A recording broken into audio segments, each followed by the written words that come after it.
گہری رات کے چاند نے قبرستان کا ہر کونا منور کر رکھا تھا۔ قطبوں پر کندہ لکھائی کے سیاہ، سبز اور سرخ رو عجیب طرح سے چمک رہے تھے۔ سیاہ آسمان پر سفید بادلوں کی ٹکڑیاں اپنے ہی لے میں مگن رواں چاند کے سامنے سے گزرتی تو ہر منور کونا گپ اندھیرے میں تبدیل ہو جاتا۔ ایسے میں شکستہ قبروں کی آڑ میں بولتے جھینگروں کی آوازیں ماحول کی پراسراریت میں اضافہ کر دیتی۔ اس پرسکوت فضا میں گھستے ہوئے قدموں تلے پتے چرمرانے کی آواز سے ارتعاش پیدا ہوتا۔ صاف ظاہر ہو رہا تھا کہ کوئی اپنا وجود و مشکل گھسیٹ پا رہا ہے۔ کچھ دور چلنے کے بعد وہ ایک مخصوص مقام پر رک گیا۔ چاندنی اب براہ راست اس کے وجود کا احاطہ کیے ہوئے تھی۔ وہ گہری نیلی شرٹ میں اور سرمئی ٹراؤزرز میں ملبوس تھا۔ کپڑوں کی بے شمار سلوٹیں اس کے اندرونی انتشار کی عکاس معلوم ہو رہی تھیں۔ اس کی مضطرب نظریں اب ایک قبر پر مرکوز تھی۔ میں آ گیا ہوں پھر سے، وہ بڑبڑایا۔ سنا تم نے؟ میں پھر سے آ گیا ہوں۔ اس کی آواز بلند ہوئی۔ خوشی تو بہت ہوئی ہوگی دیکھ کر مجھے۔ ہوئی ہوگی، میں جانتا ہوں۔ مجھ سے زیادہ تمہیں کون جانتا ہے؟ آواز بلند سے بلند تر اور انداز وحشت زدہ ہونے لگا۔ اس کے چہرے پر آنسو داروں کی طرح بہہ رہے تھے۔ چاند کے سامنے اب آخری بادل بھی ہٹ گیا۔ چاندنی نے کتبے کو مکمل جگمگا دیا۔ وہاں ایک ہی لفظ تحریر تھا، خواب۔ اس حرف تلے چند ہندسے سے کندہ تھے۔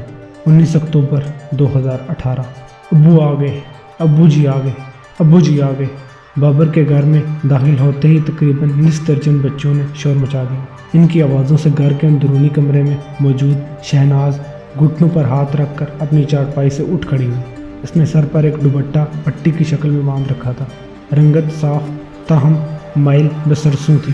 چہرے پر نقاہٹ اور موردنی چھائی ہوئی تھی۔ بلو اور جنت کدھر ہیں؟ ان کی آواز نہیں آئی۔ اس نے خود کلامی کی اور کمرے کی اکلوتی کھڑکی سے برآمدے میں جھانکا۔ بلو اور جنت کو وہیں موجود پا کر اس نے سکون کے سانس لی۔ اوئے کھوتی دے پترو، بند کرو اپنی زبانیں۔ پیو کی جنج میں آئے ہو کیا؟ بابر نے جھنجھلا کر کہا۔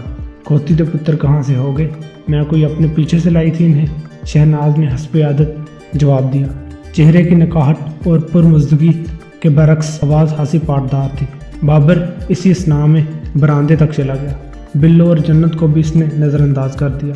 اب پھر سے وہی بک بک شروع نہ کر دینا۔ یہ لے پکڑ سامان اور کھانا بنا، وہ بیزاری سے بولا اور ایک چھوٹا شاپر اسے تھما دیا جس میں 4 آلو اور 1 پیاز موجود تھی۔ شہناز نے خاموشی سے وہ شاپر تھاما اور برآمدے کے کونے کی جانب بڑھ گئی جہاں ایک چولہا اور چند برتن رکھے تھے۔ بابر نے صحن کا رخ کیا۔ سرکاری نلکے کے پانی سے منہ ہاتھ دھونے کے بعد ڈھیروں پانی اپنے معدے میں بھی انڈیل لیا۔ اس کے بعد وہ صحن میں رکھی چارپائی پر ڈھیر ہو گیا۔ بچوں نے شہناز کے گرد گھیرا ڈال دیا تھا جو آلو کا سالن بنانے کی تیاریوں میں مگن تھی۔ اس سالن میں پانی کا بے دریغ استعمال کر کے شوربہ بنایا جاتا تھا تاکہ گھر کے 8 بچے اور دونوں میاں بیوی یہ کھانا کھا سکیں۔ بابر مقامی غلہ منڈی میں سامان ڈھونے کا کام کرتا تھا۔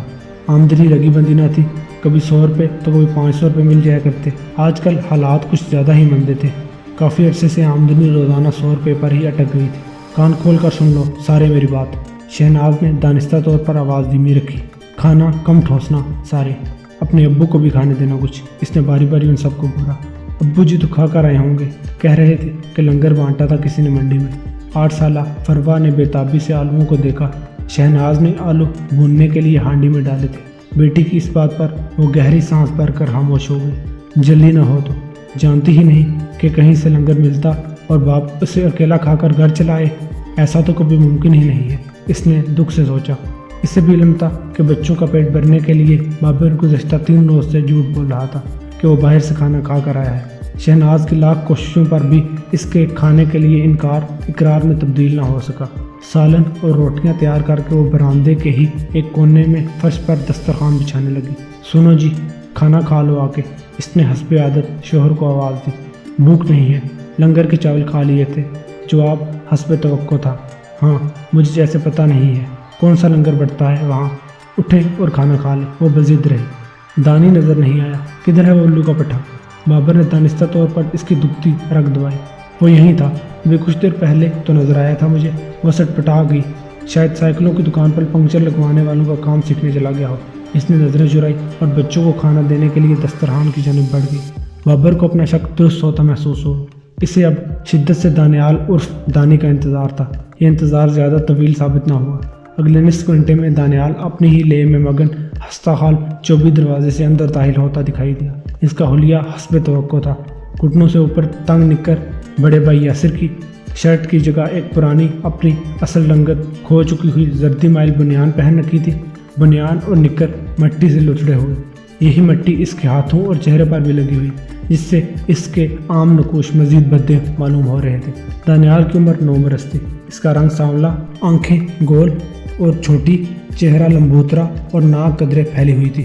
وہ اس حد تک عام شخصیت کا مالک تھا کہ والدین کو بھی اسے دیکھ کر کہیں نہ کہیں تعصب محسوس ہونے لگتا کہ ایسے نقوش تو دونوں میں سے کسی کے بھی نہیں تھے۔ کہاں سے آیا ہے تو؟ بابر نے اسے گورا۔ باہر سے، اور بے نیازی سے بولا۔ کھوتی دے پتر، یہ تو مجھے بھی پتا ہے باہر سے آیا ہے تو، آسمان سے تو نہیں اترا۔ بابر اس بات پر بھڑک گیا۔ اس تیش میں بیٹے کی بے نیازی سے زیادہ اپنی بھوک و نکاہٹ کا عمل و دخل تھا۔ اس سے قبل کہ دانی کوئی جواب دیتا، اس اسنا میں بابر کی نظر اس کے برہنہ پاؤں پر پڑی۔ مٹی سے لتڑے پاؤں لہو لہان بھی تھے۔ یہ منظر دیکھ کر بابر کا تیش بڑھ گیا۔ اس سے اندازہ ہو گیا کہ بیٹے کی آمد در حقیقت کہاں سے ہوئی ہے۔ وہ چارپائی سے اٹھا اور اسے بالوں سے پکڑ کر اپنی جانب گھسیٹ لیا۔ پتا تھا مجھے وہیں گیا ہوگا تو۔ وہ اس کے بالوں کو زوردار جھٹکا دینے لگا۔ پتا تھا تو پھر اب چیخ کیوں رہے ہو؟ اس نے بے باکی سے جواب دیا۔ بابر تیش میں آ کر اس کے چہرے، بازوں، جسم پر تابڑ توڑ تھپڑ اور گونسے برسانے لگا۔ دانے کو اپنے منہ میں لہو کا ذائقہ محسوس ہوا۔ باپ کی رسید کی گئی ہر ضرب اس کی آنکھوں میں آتش و جنون کا اضافہ کر رہی تھی۔ جائے گا اب وہاں؟ بول، جائے گا اب وہاں؟ ہر تھپڑ کے بعد بابر کی زبان سے ایک ہی فکرہ نکلتا۔ دانیال نے منہ کھولنے سے تو گریز ہی کیا، تاہم اس کی آنکھوں اور چہرے پر ایک ہی جواب تھا، میں اپنی روش بالکل ترک نہیں کروں گا۔ یہ بات محسوس کرتے ہی بابر مزید بے قابو ہو گیا۔ چھوڑ دیں، خدا کا نام ہے چھوڑ دیں اسے، بچہ ہے وہ۔ شہناز تڑپ کر آگے بڑھی۔ بابر نے بایاں ہاتھ گھما کر اس کے چہرے پر رسید کر دیا۔ وہ لڑکھڑاتی ہوئی چند قدم دور جا گری۔ دیگر بچے برآمدے کے کونے میں کھڑے سہمے یہ تماشا دیکھ رہے تھے۔ بڑی دونوں لڑکیوں کی ٹانگیں بری طرح کانپ رہی تھیں۔ آج اس کو کوئی کھانا نہیں دے گا، بھوکا سوئے گا یہ، صبح اس کا بندوبست کر لوں گا میں۔ بابر نے ہانپتے ہوئے شہناز کو تنبیہ کی اور اندرونی کمرے کی جانب بڑھ گیا۔ شہناز بمشکل اٹھی اور اپنے زمین بوس بیٹے کی جانب چلی گئی۔ ناس پیٹے کل منہ ہے، کیا چاہتا ہے تو؟ کیوں ہمارا سکون حرام کرنے پر تلا ہے؟ آخر چاہتا کیا ہے تو؟ وہ اپنی حزیمت کی تپش بھی نکالنے لگی۔ سبھی کو پتا ہے میں کیا چاہتا ہوں، مجھے بس میرے حال پر چھوڑ دو، وہ ہر درمی سے کہنے لگا۔ کیسے چھوڑ دوں؟ اس پیٹ سے جنا ہے تجھے۔ وہ اپنے پیٹ پر ہاتھ مارتے ہوئے بولی۔ باپ محنت کر کے کما کے لاتا ہے، تجھے کوئی فکر ہی نہیں؟ تو کیا کروں میں؟ پیدا کر کے احسان کیا مجھ پر؟ وہ تلخی سے بولا تو شہناز کا مزاج بھی ساتھ میں آسمان سے باتیں کرنے لگا۔ اس نے بھی اسے تھپڑوں اور گونسوں سے پیٹ کر باقی بچوں کی طرف رخ کر لیا۔ دانی اپنا مضروب وجود گھسیٹتے ہوئے صحن کی چارپائی پر ڈہ گیا۔ کچھ ہی دیر گزری کہ اس سے 1 سال بڑا بھائی یاسر وہاں چلا آیا۔ ہاں بولو، تم بھی کوئی حصہ ڈالنے آئے ہو کیا اس تبرک میں؟ اس نے آنکھیں موندے ہوئے جواب دیا۔ تو مان کیوں نہیں لیتا ابو کی بات؟ وہ ہمدردی سے کہنے لگا۔ وہ میری کیوں نہیں مان لیتے؟ دونوں نہ صحیح ایک کی ہی مان لیں، اس نے دو بدو جواب دیا۔ تو کل سے میرے ساتھ چلنا، کچھ دن میں ابو کا غصہ اتر جائے گا، یاسر نے ترغیب دی۔ نہیں، میں کسی ریڑھی پر آوازیں لگانے کا کام نہیں کروں گا، اس نے 2 ٹوک لفظوں میں کہا اور ایک توقف سے بولا۔ اب تو بھی کہہ دے کہ مجھے کسی نواب کے گھر پیدا ہونا چاہیے تھا۔ ایسا مت کر ویرے، ہم غریب ماں پیو کی اولاد ہیں، ہماری قسمت میں یہی مزدوری اور پھیریوں پر آوازیں لگانے کا کام ہے، ہم اسی لیے پیدا ہوئے ہیں اور یہی کریں گے، یاسر نے خلوص سے سمجھایا۔ اچھا بلا ماڑا موٹا سکول چل رہا تھا، پتہ نہیں کون سا گناہ ہو گیا ہم سے جو وہ بھی اچانک بند ہو گیا۔ دانی کی نظروں میں پہلی بار نمی چمکی۔ پنجاب کے اس پسماندہ ترین علاقے میں سکول نام کی کوئی عمارت نہ تھی۔ کہیں سے کوئی خدا ترس آ کر کچھ ماہ بچوں کو پڑھانے کا بیڑا اٹھاتا اور پھر اپنے مشاغل میں الجھ کر کہیں روانہ ہو جاتا۔ ماسٹر جاوید واحد شخص تھے جو گزشتہ 4 سال سے یہ فریضہ نہایت لگن و ایمانداری سے نبھا رہے تھے۔ انہوں نے دانیال پر کافی محنت کی تھی۔ زندگی اور موت تو اللہ کی طرف سے ہوتی ہے جلیا، اس میں کسی گناہ یا ثواب کا کیا ذکر؟ یاسر نے متانت سے سمجھایا تو اس کے سر پر ہاتھ پھیرتے ہوئے بولا، چل یہ تو ہو گئی پڑھائی کی بات، اپنا دوسرا کام ہی چھوڑ دے، ابو کا شدید غصہ کم ہو جائے۔ نہیں، میں نہیں چھوڑ سکتا، زیادہ سے زیادہ کیا کر لیں گے؟ وہ جان سے مار دیں گے؟ مار دیں۔ اس کی آنکھوں میں فیروزہ آتش نے یاسر کو ساکت کر دیا۔ وہ تعصب سے اس کے زخمی پاؤں سے ٹپکتا لہو دیکھ کر وہاں سے اٹھ کھڑا ہوا۔ اگلی صبح موسم بہت خوشگوار تھا۔ دانیال اپنے مخصوص وقت پر گھر سے نکل آیا۔ اس کے قدموں یا انداز میں گزشتہ روز کی کوئی پرمزدگی یا تھکاوٹ نہیں تھی۔